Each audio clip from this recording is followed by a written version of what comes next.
Tak payahlah kita bohongi diri kita, kita ada rindu kepada seluruh siapa sahaja yang dulu berRamadan dengan kita tetapi sekarang telah tiada di sisi. Okay? Mungkin mereka tu pasangan hidup kita, ibu ayah kita, anak beranak kita, siapa saja. Apatah lagi beberapa keluarga di kalangan kita telah diuji dengan mangsa-mangsa COVID kalau kita sebutkan. Semoga saudara-saudara kita ini insya-Allah Allah beri kuat hatinya, Allah beri redha, Allah beri tabah, makin bersatu, makin erat, makin rapat keluarganya bila seorang telah meninggalkan mereka, insya-Allah. Ini doa kita. Bila kita tahu jiran-jiran kita kehilangan orang tersayang, ini Ramadan pertama tanpa orang tersayang, tolonglah singgahi rumah mereka. Tanya khabar mereka. Kan bila kita ada lebihan makanan, jangan pernah walaupun mereka itu orang kaya, tak sama dulu kaya mereka dengan orang tersayang. Hari ini kaya mereka terasa miskin sedikit di jiwa bila tidak ada orang yang sayang pada kita berada di hadapan kita. Jadi raikan rasa itu dengan apa? Sahabat-sahabat, rasa simpati yang menimbulkan itulah dia empati. Makna kita kasih sangat kepada saudara kita tu kerana Allah. Kita tak boleh mengganti orang-orang yang dia sayang. Tapi doa-doa kita yang penuh dengan keikhlasan, insya-Allah bantu kawan kita ni berRamadan dengan penuh kebaikan. Walaupun tak ada teman-teman yang dulunya pernah bersama-sama sekarang telah tiada.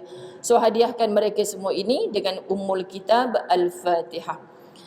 أعوذ بالله من الشيطان الرجيم بسم الله الرحمن الرحيم الحمد لله رب العالمين الرحمن الرحيم مالك يوم الدين إياك نعبد وإياك نستعين اهدنا الصراط المستقيم صراط الذين أنعمت عليهم غير المغضوب عليهم ولا الضالين.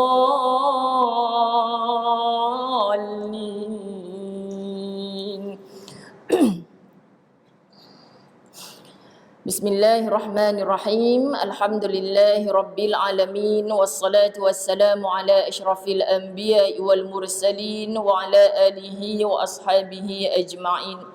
Rabbi shrah li sadri wa yassir li amri wahlul 'uqdatam min lisani yafqahu qawli.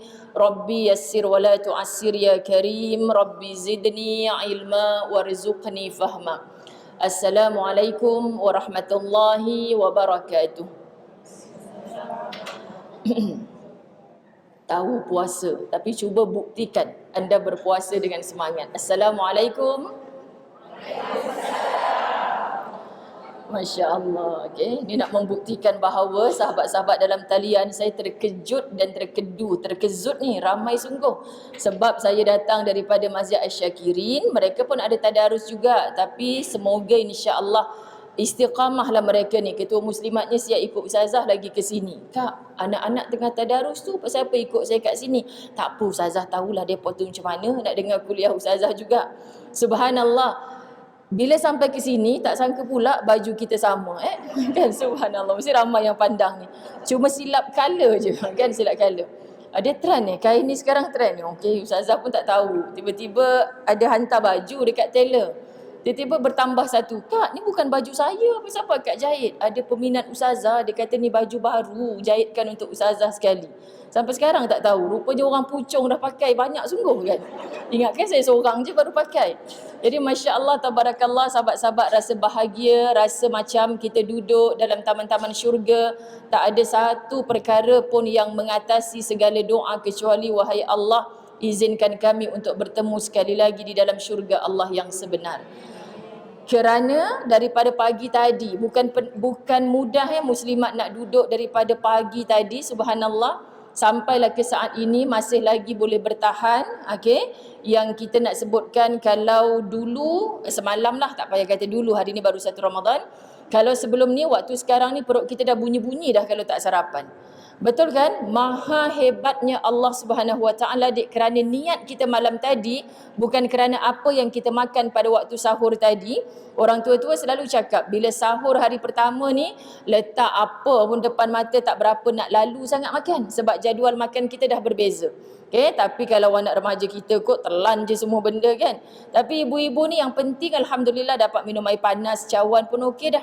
Yang peliknya sampai ke saat ini kita belum menggigil lagi. Kita belum rasa macam perut kita berbunyi-bunyi lagi. Kenapa? Adakah sebab pagi tadi tu kita bangun sahur? Tidak. Kerana malam tadi kita berniat dan niat kita itu lillahi ta'ala. Apa saja yang kita niatkan lillah, pasti hilang segala lelah. Ini saya selalu sebut. Maka hari ini betulkan niat, walaupun pagi tadi kita dah buat satu program, pergi satu program, terakhir kita nak mendengar kuliah sebelum azan Zuhur berkumandang, Masya Allah. Maka sahabat-sahabat muslimat, mujahadah yang seperti inilah yang dicintai oleh Allah. Tapi kita takut nilai mujahadah ini hilang apabila kita mengikut rentak kerakusan hawa nafsu kita. Sebab tu awal tahun hari tu ustazah sebutlah di mana-mana perkumpulan muslimat. Berapa tahun dah berazam tahun ni nak kurus tapi tak jadi-jadi kan. Maka disebabkan tak jadi kurus pada zahirnya, kan jangan pandang ustazah bab kurus ni. Pandang ustazah ke main lagi, pandang orang lain. Okay? Sahabat-sahabat dirahmati Allah. Nak kurus tapi tak kurus-kurus. Jadi setiap awal tahun ustazah pun sebut, jom kita belajar untuk mengkuruskan nafsu. Sebab nafsu kita ni kalau dilayan, subhanallah, macam mana kuda boleh meliar. Kerana diberi makan. Maka dia jadi mengganas, kuat dia. Tapi kalau dia tidak diberi makan, dia akan lemah. So nafsu kita begitu. Sahabat-sahabat muslimat dirahmati Allah. Lalu maha bijaksananya Allah menghantarkan Ramadan setahun sekali, pasti ia datang bertamu dalam kehidupan kita. Tapi kita belum tentu lagi menjadi tetamu dalam bulan Ramadan. Faham ya? Sebab itu malam tadi ada air mata yang bercucuran. Ada orang yang sujud penuh kesyukuran kerana doa kita, Allahumma barik lana fi Rajab, daripada bulan Rajab, wa Sya'ban wa ballighna Ramadan. Minta Allah sampaikan kita pada Ramadan. Kita dah pun berRamadan berkumandangnya azan maghrib semalam. Melabuhkan tirai Sya'ban, kemudian dinaikkan pula Ramadan itu di sisi Allah Subhanahu wa taala. Berkeliaran para malaikat Allah mengaminkan doa-doa orang yang dipilih Allah malam tadi bertarawih. Menunaikan segala kewajipan-kewajipan ibadah-ibadah sunnah yang telah ditetapkan. Jadi tidak ada ruginya kita. Pagi tadi bersemangat. Okay, ustazah sengaja mencabar sahabat-sahabat la tahzan kemarin. Kan boleh tak ni, sebab saya dah banyak kuliah siang hari, saya tak mampu nak selit la tahzan kat mana ni. Jadi saya nak mulakan 4:30 pagi. Ada tak orang pucung yang 4:30 pagi tadi dia dengar kuliah? Dia kata tak ada ustazah. Oh, ada yang kat tangan, Masya Allah. Sebab kami dah memang pukul 6:30 pagi, lepas subuh dah ready nak datang kat masjid kami. Jadi mana-mana pun sahabat-sahabat, asalkan beritahu pada diri, ni yang aku bermujahadah sungguh-sungguh ni, tengah berjihad melawan apa sebenarnya? Melawan nafsu kita sendiri. Jadi pukul berapa pun kita bangun, apa pun amalan kita, pastikan amalan kita itu adalah yang dicintai Allah dan Rasulullah. Jadi betulkan niat kita, sebab takut khatam dah 30 juzuk. Ada live tak? Berapa orang yang tengok? Contoh sahabat-sahabat dirahmati Allah, takut tu yang tu baca tak lancar tu, kenapa tu? Pemalas, tak nak cari guru mengaji. Kita kan khatam dulu kan, itu kenapa lombap sangat tu? Contoh kan sahabat-sahabat dirahmati Allah. Sebenarnya kita ada penyakit. Penyakit di mana yang paling dicintai oleh nafsu kita sendiri. Maka pagi tadi di Masjid Asy-Syakirin pun saya tak diberi tajuk juga. Sukalah kalau orang tak bagi tajuk ni, sampai pukul 1 nanti baru habis. Kan sahabat-sahabat? Jadi saya pun kata, bila tak bagi tajuk ni, saya suka bacakan kepada anda buku yang menjentik hati saya. Yang saya pegang hari ini, termasuk pagi tadi juga, itulah dia buku tulisan Ustaz Fahrul Muhammad Joy, bertajuk Tenang Ada di Sini. Di mana tenang? Kita duduk di tempat yang tenang, tapi hati kita tak tenang, kita takkan tenang. Kita duduk di tempat yang serabut habis. Saya bawa jemaah Mekah Masjidil Haram, contoh, tiap-tiap tahun. Ingatkan saya pergi baru ni, setelah COVID 2 tahun ni, dah tak ada renovation dah. Rupanya masih ada ustazah, kelentang-kelentung kan. Tapi ada orang yang bila iktikaf tu, balik ke hotel, dia kata, bisinglah dia orang ni, tak tahu ke orang nak sembahyang, nak iktikaf. Nanti ada seorang lagi kata, ada ke bunyi bising aku tak dengar? Kan? Takkan kita nak kata pekak ke apa dia ni? Tapi dia boleh tenang berada di tempat yang bising. Kerana apa sahabat-sahabat? Tanya sama hati. Okay, jadi jangan pernah kata kau bolehlah laki kau baik macam tu sebab tu kau boleh jadi orang baik. Tak. Cuba tengok Asiyah yang didatangkan sebagai contoh kepada kita. Macam mana dia boleh tenang walaupun dia bersuamikan Fir'aun. Confirm ahli neraka. Suami kita belum confirm ahli neraka tau sahabat-sahabat. Jangan kita yakin sangat. Saya rasa saya je lah syurga. Abang ada tarawih malam tadi? Tak ada kan? Oh, muslimat suka sangat. Saya ni dah 30 juzuk bang. Kalaulah suami tahu rupanya bukan kita baca 30 juzuk tadi. Kita baca satu juzuk kan. Tapi kita claim 30 juzuk sahabat-sahabat. Suami kita kata hebat ni sebab dia tak pernah buat. Dia percaya je. Kan? Ya Allah 30 juzuk bini aku. Subhanallah. Lepas tu kita dah lah satu juzuk kita baca. Kita aminkan doa khatam tadi. Kemudian kita extend pula depan suami. Kalau orang lelaki tak ada je nak buat macam tu bang. Kami-kami je muslimat. Allahu Akbar kan. Rupanya daripada zaman Nabi dulu wujud mulut yang begini. Subhanallah sahabat-sahabat. Allah meremang bulu roma saya. Sebab saya teringat hadis Nabi SAW bila menegur Aisyah radhiyallahu anha. Isterinya daripada salah seorang isteri yang tidak punya zuriat pun. Masya Allah sahabat-sahabat dirahmati Allah. Tapi ilmunya Aisyah luar biasa. Subhanallah apabila Aisyah mendengar seorang Yahudi, Assalamu alayka ya Abul Qasim. Maknanya celaka ke atas engkau wahai Abul Qasim. Siapa? Maknanya dia mencelakakan Muhammad. Dia tak suka Muhammad. Lalu Muhammad ni subhanallah dihina, dikutuk, dicaci, memilih untuk diam. Sebab Nabi pernah bercakap, lidah ni gunakan hanya untuk yang baik-baik. Kalau tak mampu bercakap baik, pilihlah untuk diam. Itu pun sebut satu hadis pun kita dah cukup terasa dah. Macam bukan aku je tu ya Allah kan. Kita nak latih lidah kita ni masa Ramadan ni lah muslimat dirahmati Allah. Sebab tu antara syukur saya yang paling besar kepada Allah walaupun dulu tak pernah bercita-cita kan. Dengan ini diumumkan Ustazah Zai tak pernah bercita-cita nak jadi ustazah. Nehi tak pernah langsung kan sahabat-sahabat dirahmati Allah. Tiba-tiba terjadi ustazah. Jadi sekarang ni bila melihat subhanallah hikmah Allah tu sangat besar. Antara yang paling saya syukur kerana dipaksa oleh Allah bercakap yang baik-baik.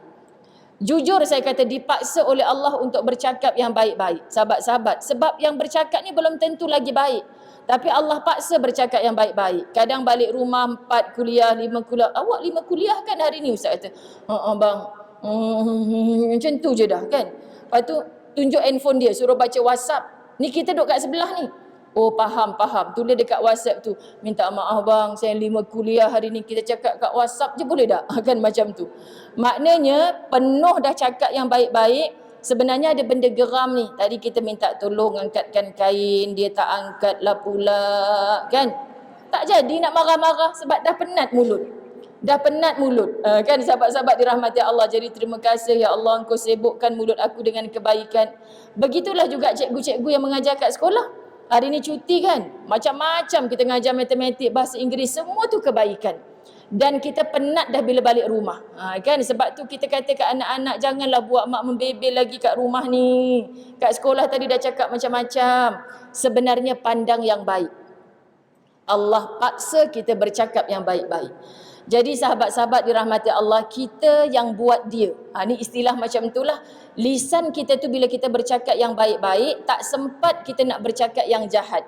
Lalu Aisyah ditegur oleh suami tercinta Rasulullah sallallahu alaihi wasallam. Kan? Sebab apa ditegur? Sebab Aisyah menyebutkan kepada Yahudi itu as-samu wadh-dhamu. Dia cakap as-samu alayka ya Abul Qasim. Tapi Aisyah menjawab kepada dia as-samu wadh-dhamu, bukan saja kecelakaan, bahkan kematian, keburukan kepada kamu. Makna orang tu hina Rasulullah sekali, tapi Aisyah balas dengan 2 kali. Yang Muhammad pula tak balas sama sekali pun kejahatan itu. Maknanya kita dengan Aisyah minta maaf sebut, saya selalu sebut benda ni dengan rakan-rakan asatizah pun, kita dengan isteri Nabi sebenarnya sama je. Kan? Ditegur oleh Rasulullah. Tapi sahabat-sahabat tak layak kita menyamakan diri kita seperti Aisyah. Kenapa Ustazah sebut? Kan? Ummahatul Mukminin. Confirm masuk ke syurga Allah. Dan apa bezanya kita? Kita ditegur oleh suami. Dah-dahlah tu awak ni kalau membebel semua benda keluar. Kan nama binatang apa semua keluar. Anak kita tu bukan anak binatang tu. Kan sahabat-sahabat dirahmati Allah. Semua keluar. Suami tegur berkali-kali dah, tapi kita masih begitu. Ramadan yang kita datangi ini sahabat-sahabat dirahmati Allah berkali-kali dah. Kita kata tahu dah nanti di hadapan Allah ditanya mana pahala puasa kita ya Allah. Orang lain dah masuk dah syurga mengikut pintu Ar-Rayyan bagi orang yang diterima puasanya. Tapi kenapa masih di kalangan kita ada yang tertangguh sahabat-sahabat dirahmati Allah, lalu kita klaim dengan Allah. Apa katanya Allah? Kerana kita dapat hanya al-ju' wal atash, lapar dan dahaga. Sebab dulu lidahmu tak berpuasa, dulu matamu tak berpuasa, dulu telingamu tak berpuasa.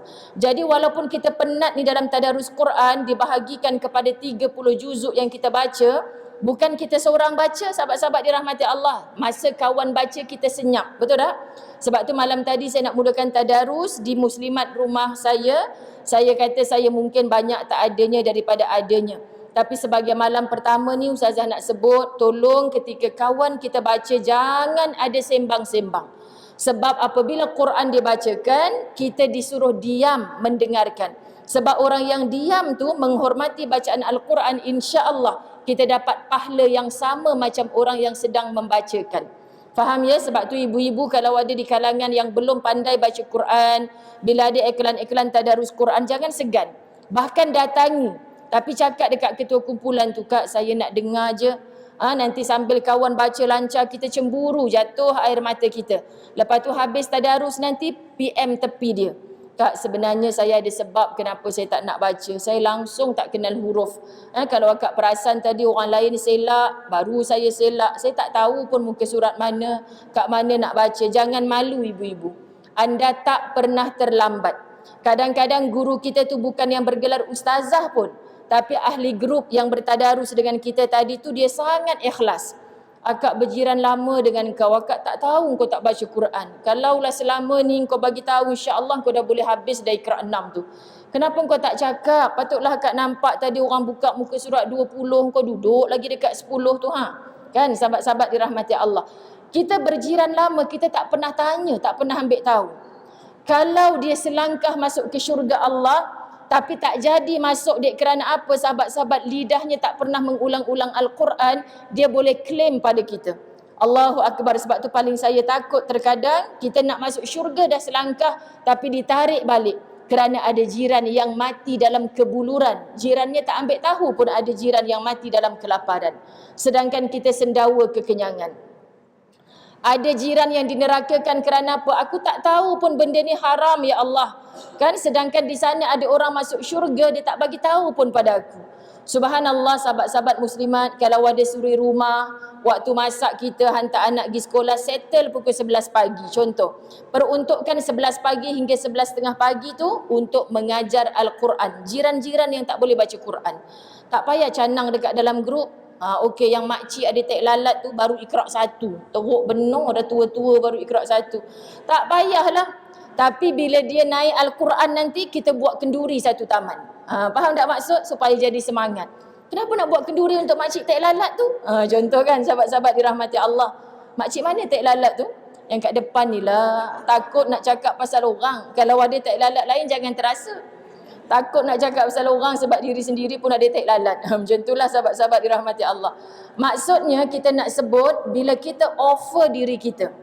Dia tak nak, itu hal dia. Tapi kalau kita tahu dia tak pandai mengaji, bukan nak aibkan dia sahabat-sahabat. Kerana kita ada sayang kerana Allah. Subhanallah. Bila kita nak tolong saudara kita kerana ada sayang kerana Allah, percayalah. Kita tak banyak amal, tetapi nanti subhanallah, aku pandai baca Quran sebab dia yang offer aku ya Allah. Aku dulu tak mampu tapi aku takut nak minta sedekah, malu ya Allah. Sebab orang beriman dalam keadaan susah macam mana dia takkan minta sedekah.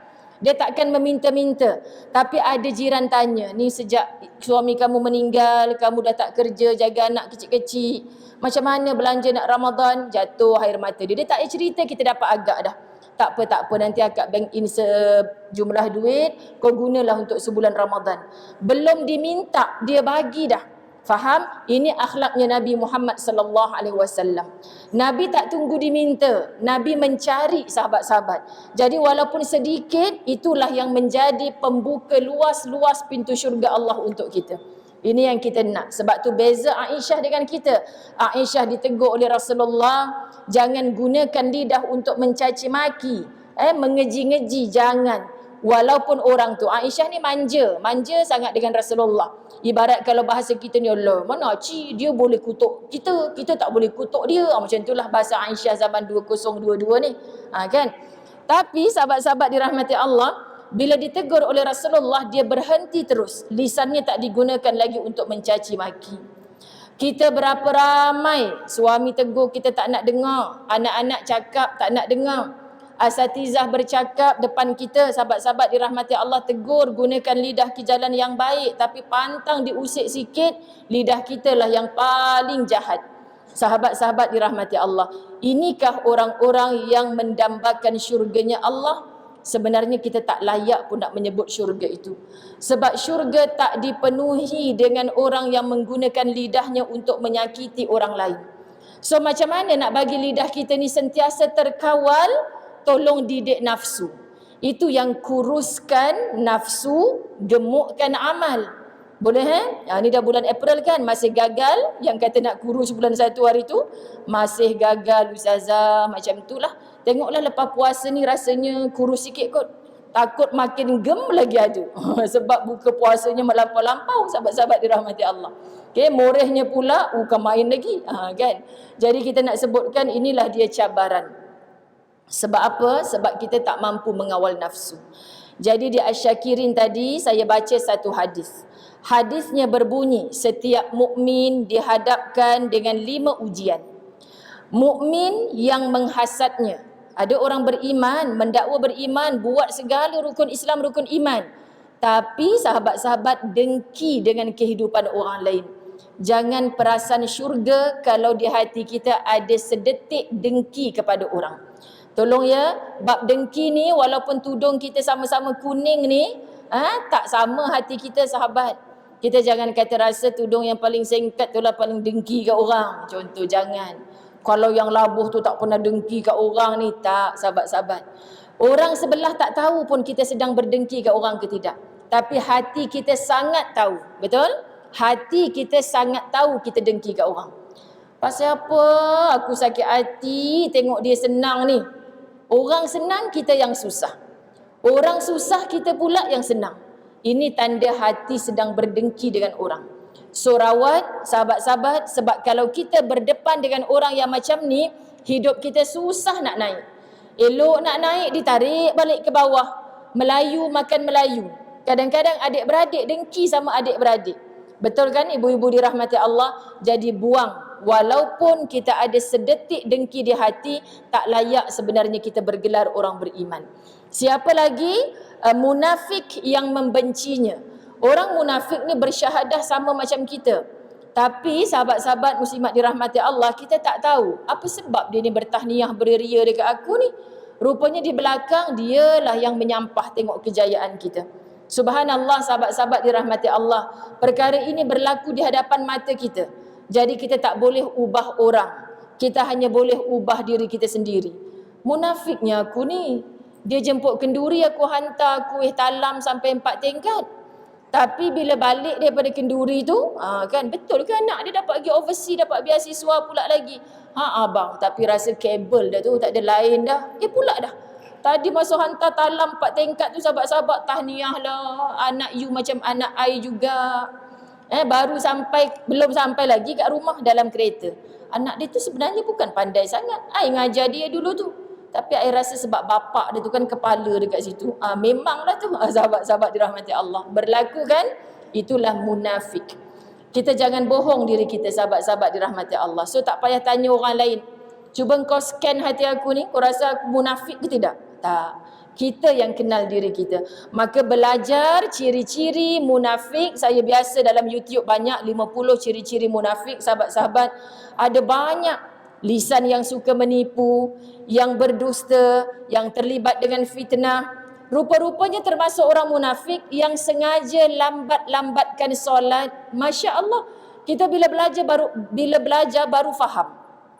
Ya ke ustazah, orang lewat-lewatkan solat pun munafik. Bukan saya cakap, kitab ni cakap. Sembahyang laju-laju tanpa tamak ninah pun termasuk orang munafik. Masya Allah sahabat-sahabat, okeylah, tak laju-lajulah solat. Sahabat-sahabat dirahmati Allah, tapi lewat-lewat. Lewat-lewat tu sebab apa? Sebab yang penting keperluan ataupun memang kita sengaja lewat. Senang Ustazah, zosar je tiap hari. Solat apa zosar tu kak? Zuhur saya memang lewat, tapi asar saya awal waktu. Ustazah tak pernah puji kan asar saya awal waktu tu? Lah pula dah. Subhanallah sahabat-sahabat. Kita tegur zuhur dia selalu lambat. Dia marah kita sebab asar dia awal waktu, kita tak puji pun. Minta maaf kawan-kawan yang masih bekerja. Banyak berlaku di pejabat. Ini aduan kepada ustazah. Rupa-rupanya bila kita jumpa dia tanya, terus terang je lah ustazah, bedak ni bukan murah. Sekali berbedak pukul 3.30, berwuduk 3.45. Kemudian kita solat pukul 4 suku dah azan asar. Maka nanti habis azan asar lah baru berbedak balik. Bedak ni penting sebab nak balik nanti nak singgah kedai, nak singgah mana. Oh ya Allah Tuhan, tolong sahabat, ketika kita nak bagi alasan, adakah alasan itu yang kita nak cakap di hadapan Allah? Berani tak kita cakap macam tu di hadapan Allah? Alasan yang tidak munasabah. Kita bukan doktor yang sedang merawat pesakit dalam kecemasan. Kita bukan guru yang masa mengajar ni waktu ini je ustazah, pukul 1 saya kena mengajar. Berhentinya nanti mestilah pukul 2 petang. Sambung lagi satu kelas 2 sampai pukul 3. Ustazah rehat pun tak ada, nak makan pun tak sempat. Kejar-kejar saya pukul 3 petang sembahyang. InsyaAllah anda bukan sengaja melewat-lewatkan solat. Sebab solat kita sah, masih dalam waktu. Selagi belum azan asar, solat kita masih diterima Allah. Tetapi hari-hari sengaja, lah ustazah takkan tak boleh. Hujung waktu zuhur, asar di awal waktu. Itu yang ustazah kata zosar. Radio IKIM saya sebut, TV Al-Hijrah saya sebut. Kenapa ustazah saya sebut? Sebab bila saya mengajar di pejabat-pejabat, ada orang minta tegur. Ustazah, pukul 1 tu dah rehat dah. Tapi yang jam dekat surau ni sebab tempat wuduk tu ada 3 pipe je. 3.30 tu dah start jam dah. Beratur, tersandar sambil main WhatsApp. Tudung dah buka dah. Bukan semua tempat sahabat-sahabat, tapi banyak berlaku. Jadi nanti sampai turn kita ni dah 3.45. Pakai-pakai telekong boleh sembang apa semua lagi. Pukul 4 baru nak zuhur. Alang-alang duduklah solehah ni, wirid dulu kan, tunggu azan asar. Allahu Akbar. Ada je alasan dia. Jadi ini pun rupa-rupanya termasuk orang munafik. Tepuk dada, tanya iman.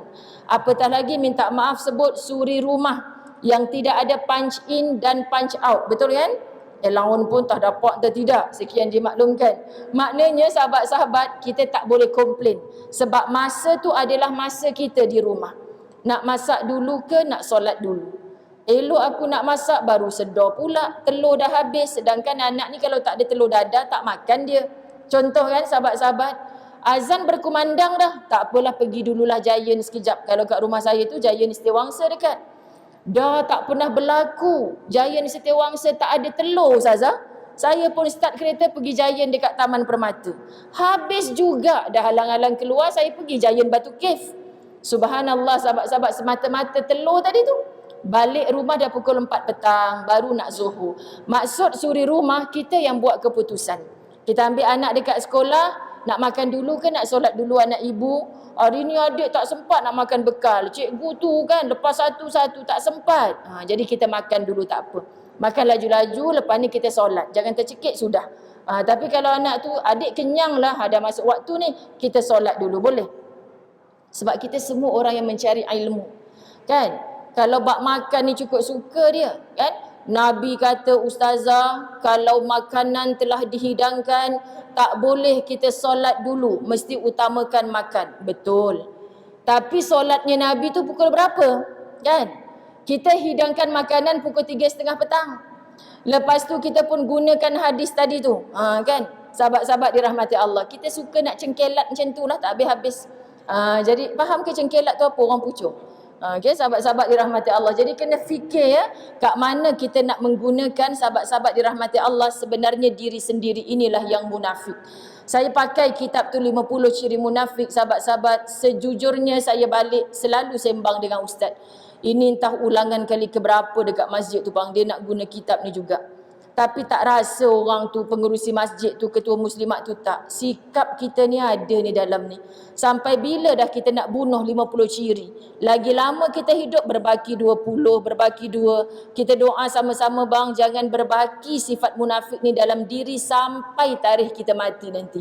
Faham ya? So makin kita berdepan dengan Ramadan, makin tua usia kita, sepatutnya makin matang berfikir. Penat kita bercakap tentang orang munafik. Sahabat-sahabat, sebab kita penat nak ubah orang. Yang tak penat, insya-Allah kita ubah diri kita sendiri. Sebab kita yang kenal, ada dengki ni, tengok orang sebelah tukar langsir pun aku sakit hati. Maka kita buang rasa dengki itu sebelum kita mati. Adik-beradik naik pangkat, bagi duit lebih dekat mak, kita sakit hati. Sahabat-sahabat dirahmati Allah, sebab mak asyik puji dia je. Kita sakit hati kenapa? Patutnya syukur, subhanallah. Okay, maka itu tak ada siapa yang boleh rawat kecuali diri sendiri. Seterusnya, kafir yang memeranginya. Ini jangan katalah kalau India, Cina tak pernah salah duduk sebelah kita walaupun mereka non-Muslim. Tetapi sahabat-sahabat, siapa mereka yang patut kita perangi kalau mereka tak bagi kita lalu depan rumah dia untuk pergi masjid? Kena lalu depan rumah dia. You lalu depan rumah I, ada bom meletup. Contoh bom terkejut kita kan, sahabat-sahabat dirahmati Allah. Sebab apa? Itu tanda orang yang memusuhi Islam. Kita takkan tenang hidup dengan orang macam tu. Tapi Malaysia insya-Allah kan, kita ada kawalan-kawalan tertentu, hidup dalam keadaan masyarakat majmuk. Kita jangan kacau mereka, insya-Allah mereka tak kacau kita. Mudah-mudahanlah. Sebab tu imam-imam kita selalu berdoa, hancurkan pakatan-pakatan musuh-musuh Islam wahai Allah. Kalau mereka ada niat jahat dengan orang Islam, sahabat-sahabat dirahmati Allah, pasti bukan kita bertindak, Allah yang akan menghancurkan mereka. Jadi kita berjiran, jangan benci kepada mereka. Mungkin kebaikan yang kita lakukan kepada mereka mengundang rasa lembut hati mereka untuk bertanya tentang agama Islam. Dan akhirnya walaupun bukan di hadapan kita, mereka bersyahadah kepada Allah Subhanahu Wa Taala. Sahabat-sahabat, yang terakhir kitab ni kata, hadis ni kata, nafsu yang menentangnya. Ini yang keempat. Nafsu yang menentangnya. Ini yang saya nak sebut hari ni, nafsu yang menentangnya. Dan terakhir yang kelima, syaitan yang selalu menyesatkannya. Syaitan yang selalu menyesatkannya. Saya guna handphone saya untuk live. Saya memang tak pakai jam. Jadi saya tak tahu sekarang pukul berapa. Pukul berapa? 11.08. Okey, saya takut sekejap lagi Bilal kata bila nak berhenti Ustazah ni, nak Zohor dah ni. Okay. Jadi kita berhenti paling lewat insya-Allah 11.30. Ibu-ibu dirahmati Allah. Baik, ingatkan saya kalau saya terlajak. Okey, jadi hadis ni selesai dah. Dalam 5 perkara hadis ini tadi, dia bahagi kepada 2. Ini yang saya tutup di Masjid Asy-Syakirin tadi. Inilah 5 musuh yang kita boleh bahagikan kepada 2. Pertama, musuh lahiriah. Itulah perasaan hasad, kena bunuh sungguh-sungguh, kena buang sungguh-sungguh. Perasaan sahabat-sahabat dirahmati Allah, kita duk kata kenapa ya ada rasa hasad di hati kita? Kenapa ada orang kafir? Kenapa ada orang munafik? Dan musuh batin yang tidak nampak sebenarnya adalah syaitan dan hawa nafsu. Jadi cukup 3 campur 2, itulah 5. Tetapi dalam banyak-banyak ni sahabat-sahabat muslimat dirahmati Allah, ni baru masuk bahagian Masjid Putra Perdana. Kalau ada yang follow daripada pagi tadi lah. Yang lebih sukar diperangi. Apa yang paling sukar diperangi daripada hasad, dengki, orang kafir, orang munafik, syaitan dan hawa nafsu? Kitab ni bersetuju yang paling sukar untuk diperangi adalah nafsu. Betul kan ibu-ibu dirahmati Allah? Ya Rabb. Sebab dia ada dalam diri kita sendiri. Kerana apa sahabat-sahabat? Kerana perang melawan hawa nafsu tidak pernah mengenal genjatan senjata. Berperang dengan orang kafir contoh, ada genjatan senjata. Kan kalau kita baca telusuri sirah Hudaibiyah, Masya Allah, tabarakallah, ada diangkat-angkat senjata supaya tidak lagi berlaku peperangan dalam tempoh beberapa tahun. Tapi kalau dengan hawa nafsu, kita pernah tak berlaku genjatan? Kan kita cakap, sahabat-sahabat dirahmati Allah, hari ini sampai habis Ramadan 30 hari, takkan berlaku kita mulut tak ngumpat orang lain. Kalau ada Swiss-nya senang. Swiss apa tu Ustazah? Sweet mengumpat. Off-kan aja. Senang. Masalahnya tak ada. Sedangkan nafsu kita tu suka kepada benda-benda begitu. Allahu Akbar sahabat-sahabat. Ada, tapi sebab itu semalam di Al-Hijrah saya bincangkan, ada orang yang menjadi hamba Ramadan, bukan menjadi hamba Allah. Apa bukti hamba Ramadan? Kau datang tak tadarus semalam kat masjid? Ni besok punya cerita lah besok. Datang kenapa? Kau nampak tak kapet dia? Kita kan hari tu dah sedekah, dah 10,000 dekat dia. Konon nak tukar kapet Ramadan tahun ni. Tak, tukar-tukar. Biru juga. Aku memang anti sungguh warna biru ni. Cuba tukar warna hijau. Contoh, sahabat-sahabat dirahmati Allah. Kan contoh dia tu kuat tu. Jadi nak ceritanya dah mula dah. Aku rasa bendahari masjid tu memang tak betul dah. Kan? Ish, kau ni Ramadan ni. Aku ada benda lain nak cerita. Aku pun sedar juga Ramadan ni. Tapi tunggu, lepas habis je pagi raya sembahyang, aku datang rumah kau, aku cerita. Sahabat-sahabat. Maknanya kita hanya nak jadi baik dalam bulan Ramadan. Lepas Ramadan, kita dah rancang untuk berbuat tidak baik itu dalam bulan Ramadan. Adakah kita menghormati kemuliaan Ramadan?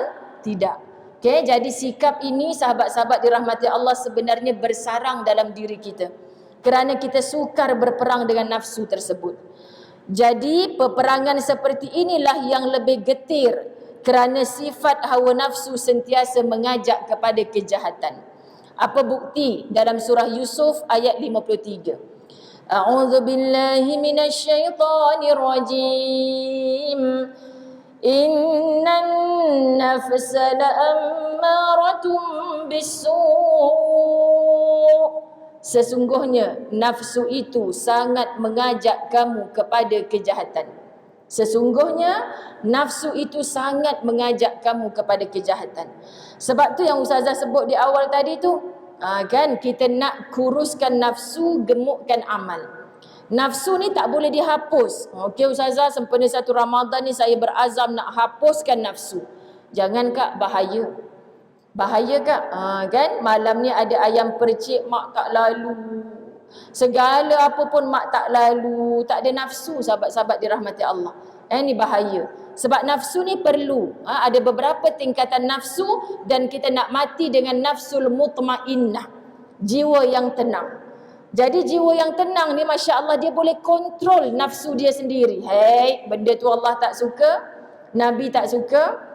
Walaupun kau suka jangan buat. Sebab apa sahabat-sahabat? Dalil ini memberi faham kepada kita bahawa perang melawan hawa nafsu sentiasa berlaku dalam diri. Betul kan? Sebab tu Allah datangkan Ramadan setahun sekali. Dalam Ramadan yang setahun sekali ini sahabat-sahabat dirahmati Allah, kita latih tubi diri kita. Hei, bukan tahan lapar dahaga saja. Mulut kita juga jangan dilatih untuk bercakap perkara yang buruk. Mata kita, telinga kita, semuanya ada panduan. Pemulanya adalah Ramadan. Berakhir Ramadan sebab kita bukan hamba Ramadan tapi hamba Allah yang maha hidup. Selagi kita dihidupkan oleh Allah, tetaplah berlaku kebaikan demi kebaikan. Jangan solat tarawih, sudahlah dah habis Ramadan.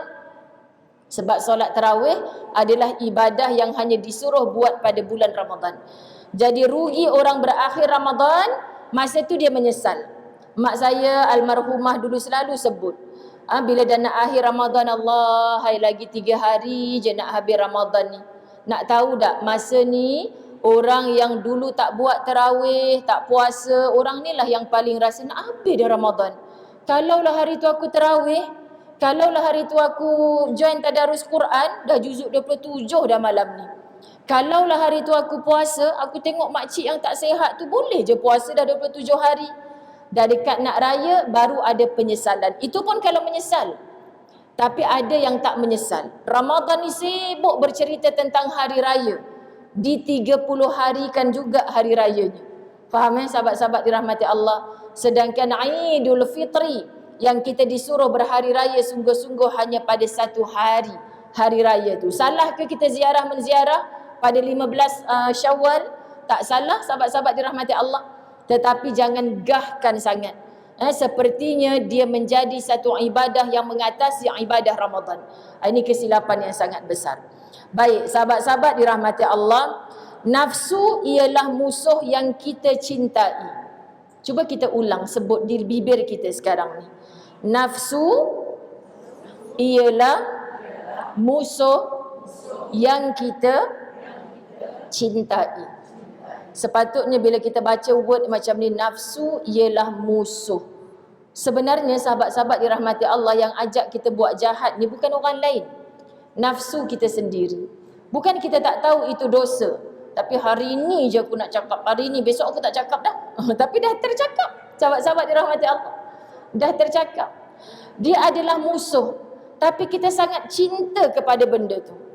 Kan sahabat-sahabat, kenapa ya kita pelik sungguh. Program macam ni berjam-jam, berapa ramai, subhanallah. Dengan kapet, dengan aircon, dengan macam-macam lah. Kejap lagi ada nasi biryani, bukan sekarang lah, nanti bila dah tak Ramadan kan. Macam-macam sahabat-sahabat dirahmati Allah. Bahkan nanti ada cabutan bertuah, macam-macam. Ada satu program agama tu saya terkejut. Dia tulis dia dapat hadiah Thermomix. Berapa harga Thermomix tu? Boleh bawa umrah kan? Boleh bawa umrah sahabat-sahabat dirahmati Allah. Dia dapat sebab dia join majlis ilmu. Kan antara cabutan bertuah dia Thermomix. Saya kata, ya Allah, ini kalau letak dekat Masjid Putra Perdana ni, saya rasa penuh masjid ni. Rupanya yang dapat ni satu je sahabat-sahabat dirahmati Allah. Kira okey lah sebab ada orang yang sponsor. Okay? Maknanya sahabat-sahabat muslimat dirahmati Allah, peluang-peluang ada. Tapi cubalah, semoga tak berlaku di tempat kita. Sebelah ni ada satu padang besar. Dibuatkan pentas, tiketnya kalau tiket bukan grandstand tu pun dah 250. Kan dia panggil pelakon Korea yang paling hebat di abad ini. Kan sini ada majlis ilmu agama, sebelah sana tu berbayar tiket. Agak-agaknya mana yang penuh orang datang? Mana yang penuh? Konsert berbayar tu. Kenapa yang Korea tu pula? Sebab dah musim PKP ni tak tahulah. Masuk dalam rumah kita, yang mata-mata sepet tu masuk dalam rumah kita. Bukan nak menghina mereka sahabat, bukan. Tapi nafsu kita ni jadi macam mana? Drama yang pukul 7 sampai pukul 8. Drama tu waktunya dekat-dekat nak maghrib tu pula. Kan? Anak kata, ibu tak solat lagi tu. Tak apa, ibu nak tengok ni episod ke-218 ni. Kan? Nak tahu hero dia mati ke hidup. Yang peliknya buat waktu-waktu macam tu, sahabat-sahabat dirahmati Allah. Kita pun kata tak apa, pukul 8 pun sempat lagi solat. Kenapa kita rasa lazat macam tu? Tolong akui itu kecintaan nafsu kita. So siapa nak mendidik nafsu kita sahabat-sahabat? Kerana kehendak kepada kejahatan dan kederhakaan ialah kehendak diri kita sendiri. Kehendak diri kita sendiri. Yang nak baik pun kita, yang nak jahat pun kita. Yang nak syurga pun kita, yang nak neraka pun kita. So kita nak yang mana sahabat-sahabat dirahmati Allah? Tanyakan kepada orang yang hilang akal pun. Kau kalau mati nak masuk syurga ke neraka? Nanti dia cakap, kau ni gila. Mestilah nak masuk syurga. Orang gila cakap macam tu kat kita. Kan? Orang jahat, tanyalah budak-budak jahat mana. Kau ni duduk merempit tak habis ni. Isak dadah ni. Kau kalau kahwin nanti nak isteri solehah ke tolehah? Mestilah solehah. Dia boleh jawab. Kalau mati kau nak masuk syurga ke nak masuk neraka? Masuk syurga. Ada satu kisah sahabat-sahabat, kisah benar. Perompak masuk dalam rumah dia. Suami diikat, diacukan parang dekat dia kan. Kemudian yang nenek dia ni merayu-rayu.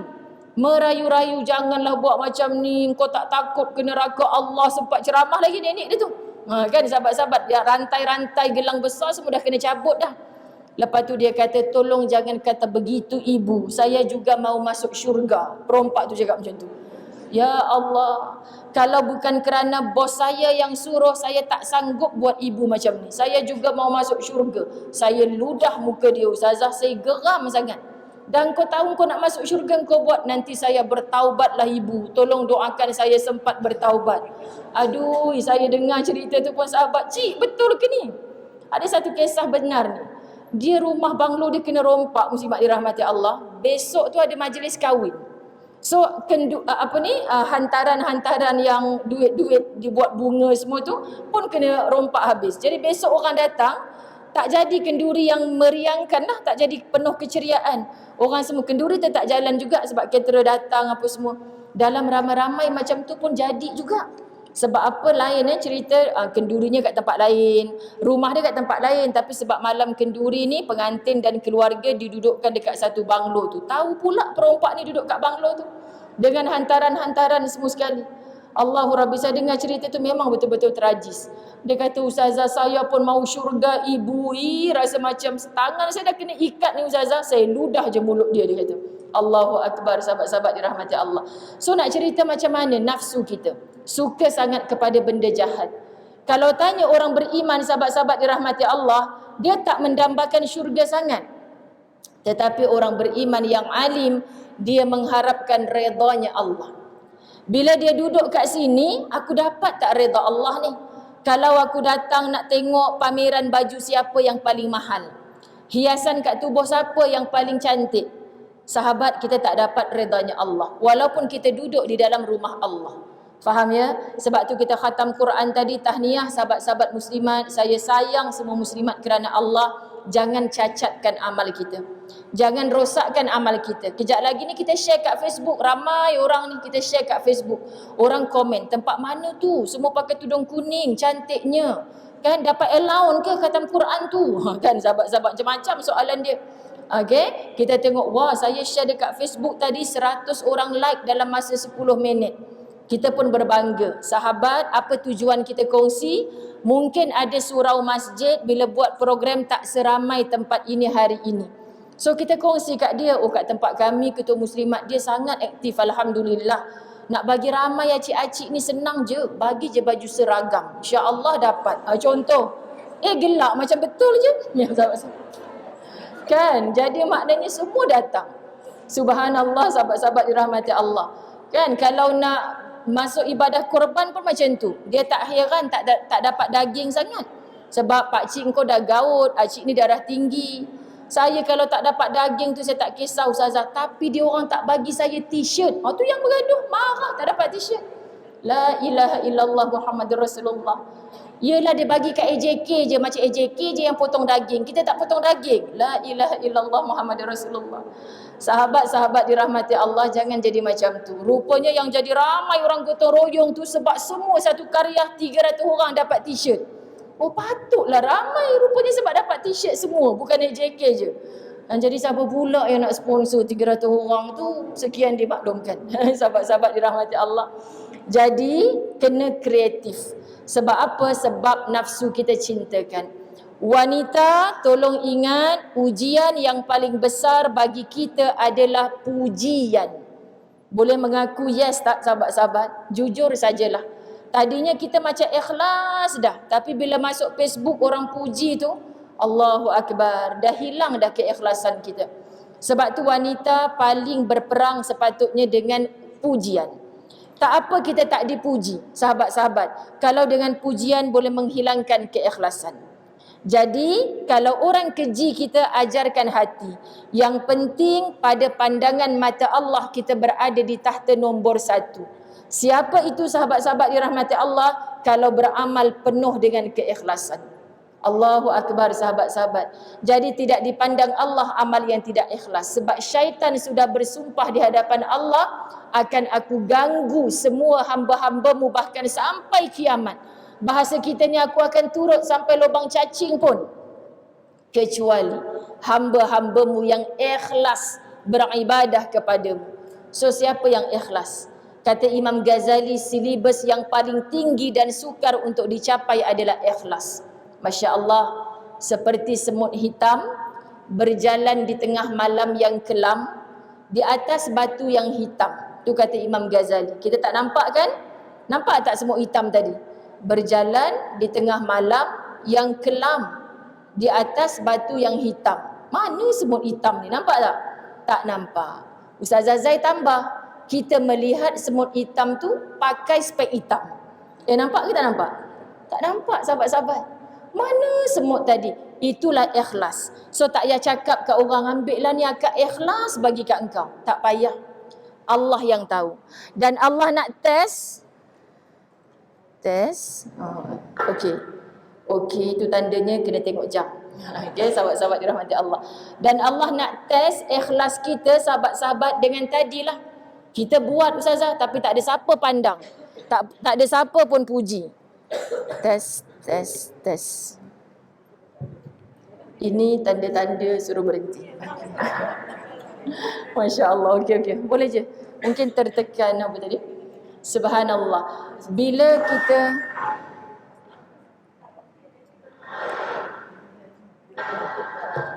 subhanallah. Bila kita buat satu amal sama, Cikgu Nojah kita kan, subhanallah, contoh sahabat-sahabat. Dia buat amal sama macam kita. Tapi yang dia buat tu satu kampung, satu taman puji. Kita ni geram je pasal apa yang aku ni tak dapat pujian, nama dia juga naik, lembu punya susu sapi dapat nama gitu kan. Geram je kita. Sebenarnya kalau orang mampu berlapang dada, yang tadi tu dia ada rasa khauf. Apa khauf? Takutnya, ya Allah, pujian merata ni. Kat dunia ni aku diangkat, dikenali, tapi di sana siapa nak pandang aku, ya Allah?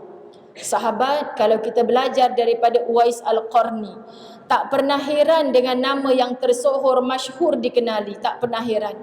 Dia buat kerja macam orang gila. Orang kampung kata gila dah Uwais ni. Dia pergi beli lembu kecil, anak lembu, didokong daripada tanah rata naik ke gunung. Sampailah usia lembu tu cukup besar, digendong. Kenapa dia buat macam ni?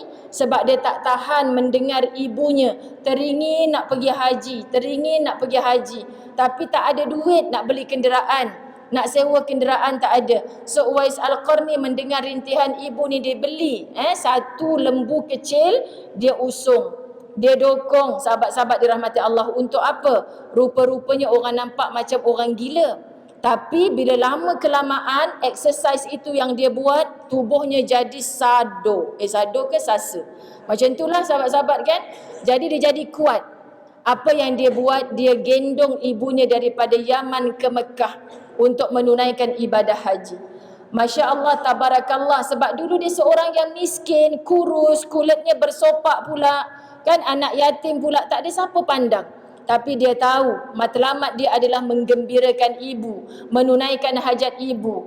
Dan ini sahabat muslimat dirahmati Allah, dunia tak puji dia. Bahkan macam-macam cacian, kejian. Tapi di langit Allah bergegar arasy Allah apabila disebutkan nama Uwais Al-Qarni. Kita bila baca kisah macam tu, ya Allah, aku yang selalu disebut-sebut nama, kerja sikit je aku buat tapi pujian. Adakah bila aku balik ke akhirat nanti orang kenal aku? Jadi berbahagialah sahabat yang rasa dah buat kerja banyak tapi tak dapat pujian di dunia. Pujuklah hati. Di sini ada rojak seorang beriman, pengharapan. Tak apa, ya Allah, kuatkan aku tak dapat nama di dunia. Untuk dapat nama ni nafsu semata, sahabat-sahabat dirahmati Allah. Anak-anak kita hari ni kenapa sibuk dengan media sosial?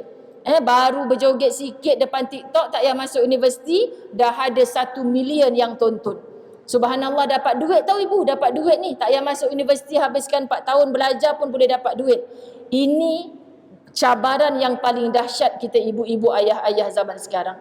Sebab apa sahabat-sahabat? Mereka rasa hidup tersohor, terkenal ni begitu indah, begitu lazat dalam hidup mereka. Inilah cabaran yang paling dahsyat. Sebab nafsu suka diangkat, dijulang begitu.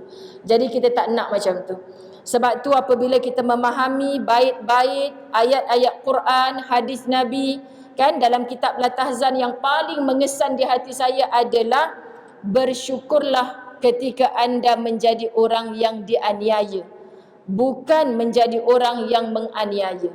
Apa maksud? Tak faham ustazah, kita dianiaya, dizalimi, kenapa nak bersyukur? Sebab orang yang dianiaya, dizalimi dalam perhatian Allah, dalam lindungan Allah. Tapi orang yang menzalimi dalam murkanya Allah. Faham ya sahabat?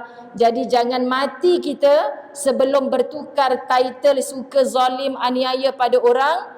Tak apa kalau bertukar jadi orang yang dizalimi, dianiaya. Sebab Allah masih sayangkan kita. Itu bentuk-bentuk ujian yang Allah nak naikkan, nak tingkatkan darjat kita. Tetapi kalau hidup suka zalim kat orang, suka aniaya kat orang, jangan harap rahmat Allah nak datang kepada kita. So ini cara didikan nafsu yang membuatkan kita selalu memujuk hati kita sendiri, sahabat-sahabat. Tak penting hidup atas dunia yang sementara, yang pasti kita akan mati.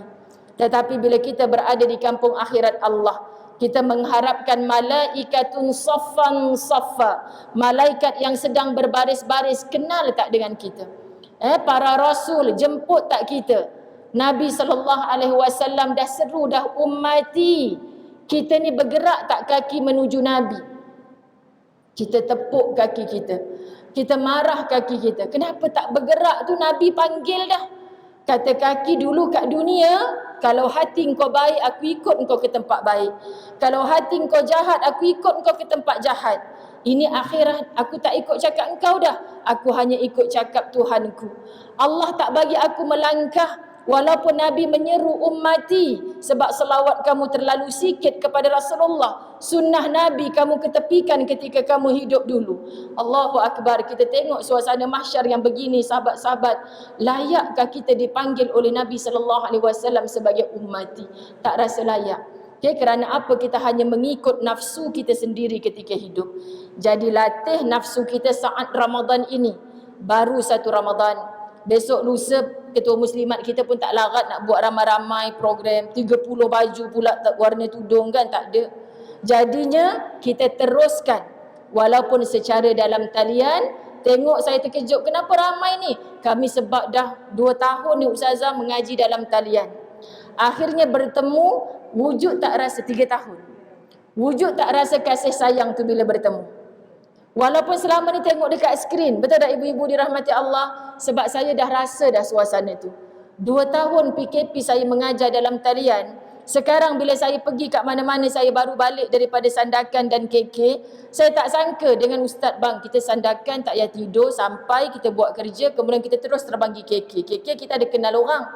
Rupanya dekat Sandakan tu orang tunggu saya dekat airport. Kan Ustazah 114, Ustazah 114. Ustazah 114 apa ni?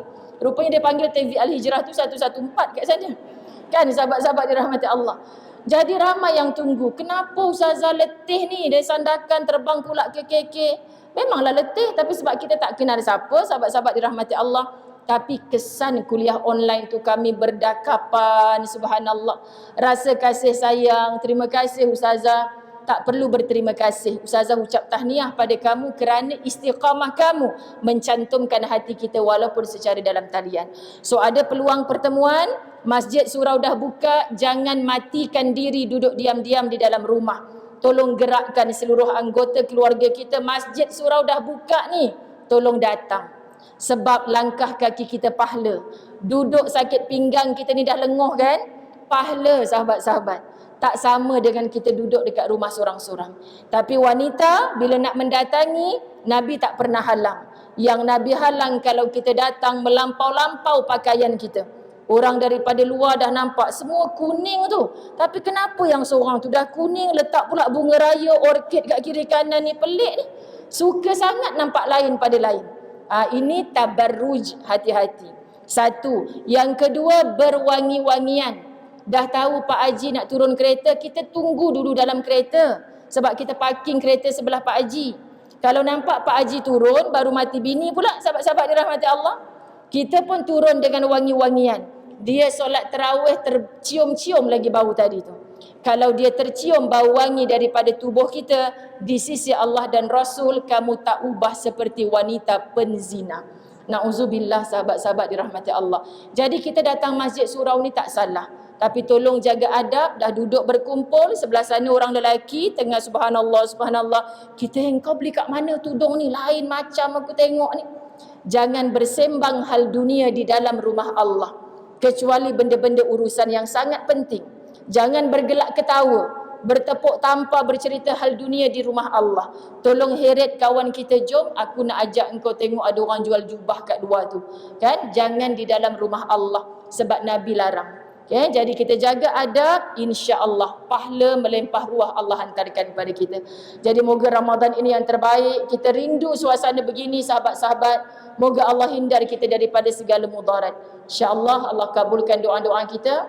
Allah hapuskan dosa-dosa kita, dan yang sakit Allah sembuhkan. Yang sedang berduka Allah gembirakan. Yang berhajat untuk hajat baik dunia akhiratnya Allah permudahkan. InsyaAllah kita bertemu hari ini di Raudatul Jannah. Allah jumpakan kita sekali lagi di dalam jannah yang sebenar.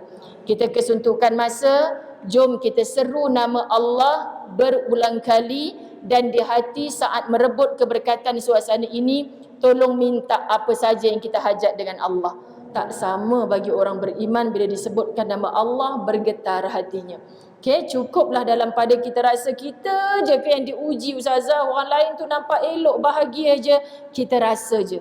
Sebenarnya selagi kita hidup, semua kita ada ujian. Saat kita rasa cik tak pandai ustazah nak baca doa apa, nak berzikir apa, sebutlah Allah. Allah sangat dekat dengan kita, lebih dekat daripada urat leher kita sendiri. Saat kita senang, kita mencari Allah. Saat kita susah, Allah pasti berlari mendapatkan kita. Tolong jangan hanya mencari Allah saat kita susah. Jadi tolong sahabat-sahabat muslimat, kita tak banyak ruang dan peluang untuk bersembang, berdepan macam ni, tapi balik jadikan oleh-oleh. Biar kita dalam keadaan lemah, tetap Allah ada. Allah ada. Dan aku tak nak mati selain aku menyebut kalimah Allah. Boleh ya? Ampun maaf, zahir batin, wabillahi taufiq.